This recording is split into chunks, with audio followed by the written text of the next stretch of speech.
hardest part is figuring out what you want to master. Focus on your product. Can you tell somebody that they suck? You gotta just go, this is exactly what I want to do for a living. You can't even tell somebody that their breath is life.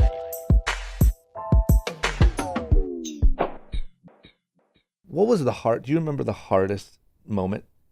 Because I'm sure that process of like going from being 300 pounds to running one marathon has to be like, did you get out and start trying to run and it was just miserable and you're running like a mile at best? And then you know what I mean? Like what would take me through a little bit of that process of like the grind of getting from that version of Charlie to Charlie Rocket? There's two ways I look at it. Mm-hmm. Yes, it's hard. But how was I able to get myself to do it? I always tell, and I've done this my whole life with business and with what I've done recently with my health, is I always say, it's going to be easy. Yeah.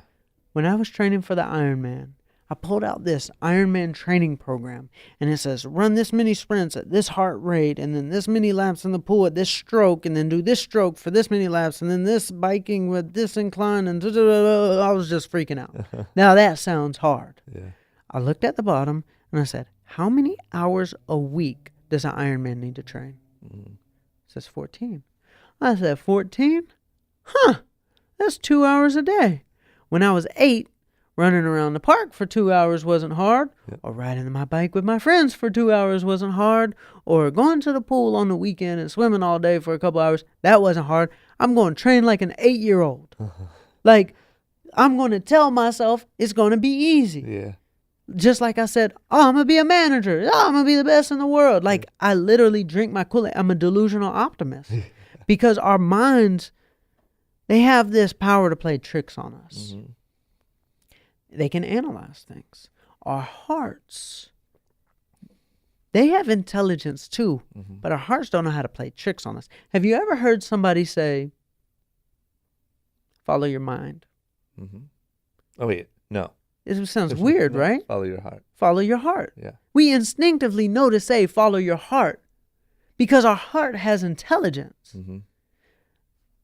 Point at yourself. Not this. Wouldn't this be weird? Yeah. If like you pointed at your head, like, hey, point at yourself. Yeah. Like, oh, here, like, no, that's weird. Like, no, I point here. Yeah. Like, we do that. Our hearts have this intelligence. So when I tell myself things are going to be easy, it shuts off my brain from analyzing, getting in that paralysis of what can go right, what can go wrong, and it allows my heart to take control of the wheel.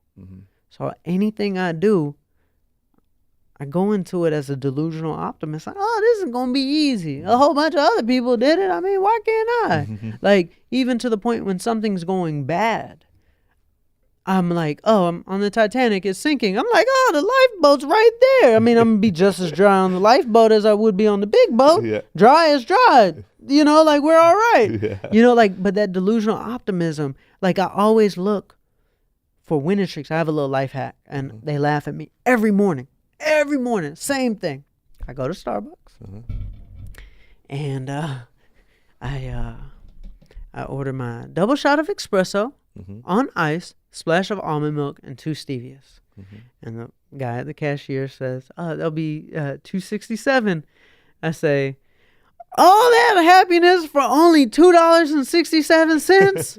I'm on a winning streak, because I'm gonna be way happier after that than before that." And some people, they spend millions of dollars on happiness. I'm spending $2. I'm on a winning streak. Yeah. And I say it every morning, and they laugh at me, but I'm literally identifying that I'm on a winning streak. Yeah. Because coffee makes me happy. Yeah. So it's like, I'm getting it for $2. Yeah. So then when I catch the green light, I'm like, I'm on a winning streak. And then I like walk across the parking lot, like I didn't get hit by a car. I'm on a winning streak. I'm literally looking for my winning streak all the time. So yeah, even when things are bad or challenging around me, I'm in this delusional space of optimism, and that's what actually makes me keep going. Yeah. I try to operate like an 8-year-old as much as possible. Yeah. Like the other day, I was trying to envision 2019, like come up with a game plan. I was drawing blanks. Yep. So you know what I did? I sat on the floor. Because when we were children, we had imaginations. And we would always sit on the floor. And we would make up these fake worlds in our head with a toy car, and like we could see things, but we would always sit at the floor. Yeah. And when we grow up, we don't sit on the floor Yeah. anymore. So when I want to spark my imagination again, I go back to being a kid. Yeah. Let me sit on the floor. And I started drawing pictures in my notebook, my quantum notebook, and I came up with a vision for 2019. So I try, even as a grown 30-year-old man, Yeah. the more I operate like a kid, the more successful I become. Yeah. That's why I was able to walk away from hip-hop. Oh, I'm going to be an athlete. Like you, because as a kid, what do parents say? You could be whatever you want to be. Yeah. But then like a grown man say, I want to be an athlete at age 28 and 300 pounds. It's like, you shouldn't do that, Charlie. Yeah. But I just want to be a kid as best as possible. Yeah. There was on my Dream Machine tour bus, when we biked across America, this big tour bus that everybody could write their dream all over. And there was this one kid, we were just kind of not laughing at him, but we laughed at this dream. We thought it was cute. And he writes on it, and it's even hard to read the handwriting. He's so young. Like, he said, I want to be a police officer in space. And we're like, oh, look at this cute kid. You know, that's such a cute dream. Yeah. And 2 months later, President Trump announces a space force. Yeah.